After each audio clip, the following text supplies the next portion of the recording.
Hello. Today I am going to provide a brief demonstration of how to cite and manage sources using Zotero. Zotero is a freely available and extremely powerful program. It has a little bit of a learning curve, but once you learn how to use it, it's a lifesaver. It's been extremely useful to me during my time during my college career, especially if you're getting a degree in which you'll be writing a lot of papers and expected to cite a lot of sources. It's definitely worth your time to learn how to use Zotero. I'll begin by going to Zotero.org's website and downloading Zotero. And click on the big download button. There's two primary versions of Zotero. Zotero is largely designed to work as an add-on to the Firefox web browser. If you use Firefox anyway, you can go ahead and use this link, download it, and install it, and that's all you'll have to do. You don't have to worry about plugins or anything. But for the purpose of this demonstration, I'll be using Zotero standalone, since it's compatible with a wide variety of different browsers, including Firefox, Safari, and Chrome. You can see that Chrome is lit up since Zotero.org recognizes that I'm using the Chrome browser right now. The thing about Zotero standalone is there are two separate installations that I'll have to do. The first being the actual program, and the second being the plugin for my browser. I'll begin by downloading the actual program to my downloads folder.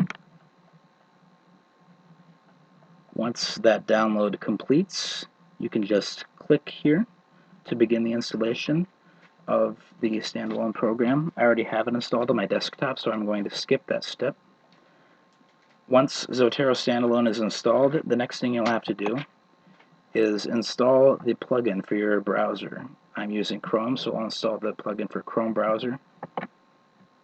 Click on that link, and it will take you to the Chrome web store, where you can download the plugin for Zotero. Add to Chrome. Add. And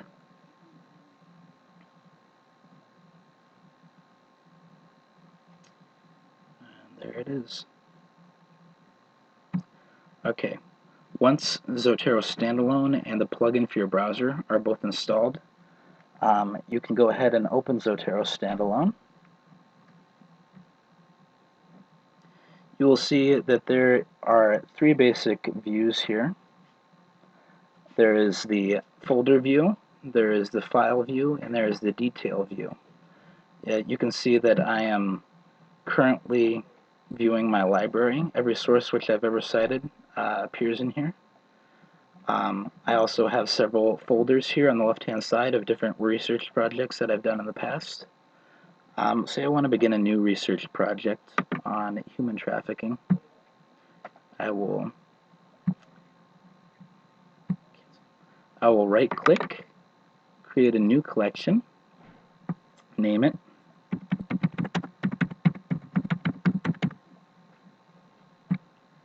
and now I have a clean, fresh folder that I can use for this particular paper. If I want to add sources, there are two ways to do that. You can either add them manually by clicking here, and you'll see that there's a wide variety of supported sources. There's some that aren't even in this list. But you can click on whatever type of source you want to cite and enter the information manually. Or you can grab sources from your web browser using the web browser plugin. I'll demonstrate how to do that here. The web browser plugin allows you to quickly save sources from different websites. If I refresh here, for example, I can save this book that I'm viewing on Amazon.com quite quickly. You can see that up here in the right-hand corner, there is a Save to Zotero button. You can see that Zotero automatically recognizes that it's a book, and all I have to do to save all the citation information for that book is to click that icon, and you will see that it downloads to my folder, my research folder. You can view it in the folder here. You can click the drop down to view all the associated files with it. You see that it saved a link to Amazon.com.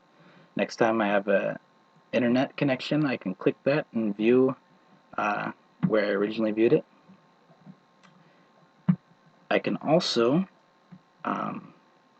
cite popular news websites, Flickr, New York Times, a wide variety of popular websites. If I refresh here,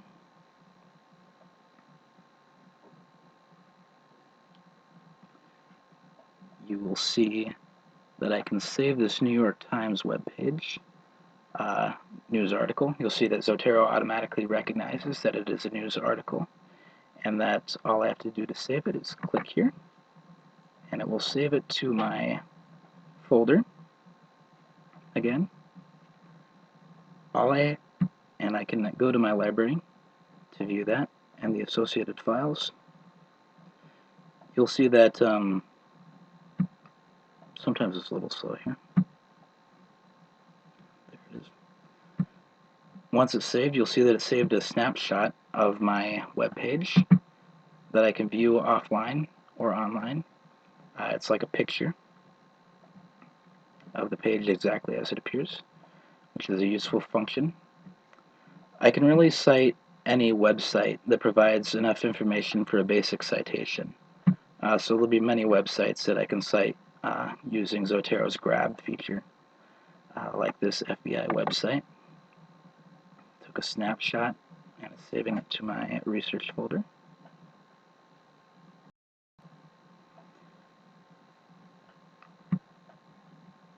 There it is.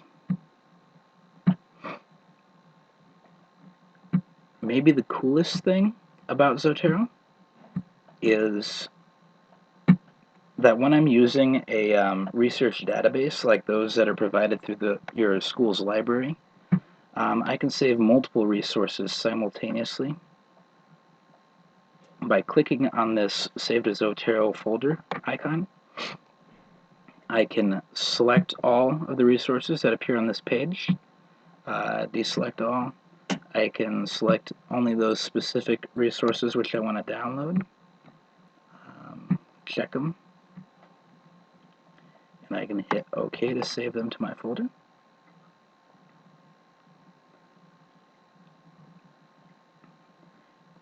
And you can see that since I have access to full-text PDFs through the library's website, Zotero will automatically save those PDFs. It'll save a link to the EBSCOhost record, and it'll save the full-text PDF. If I ever want to read that PDF, whether or not I'm online, I can just click on the resource, double-click the PDF, and it'll pop up here.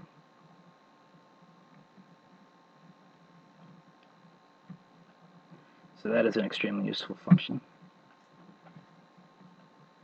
When it comes time to cite a source in your paper, you can do that very easily. Right-click the source which you want to cite, hit Create Bibliography from Item. You can see that there's a wide variety of supported handbooks, APA, Chicago, IEEE, MLA.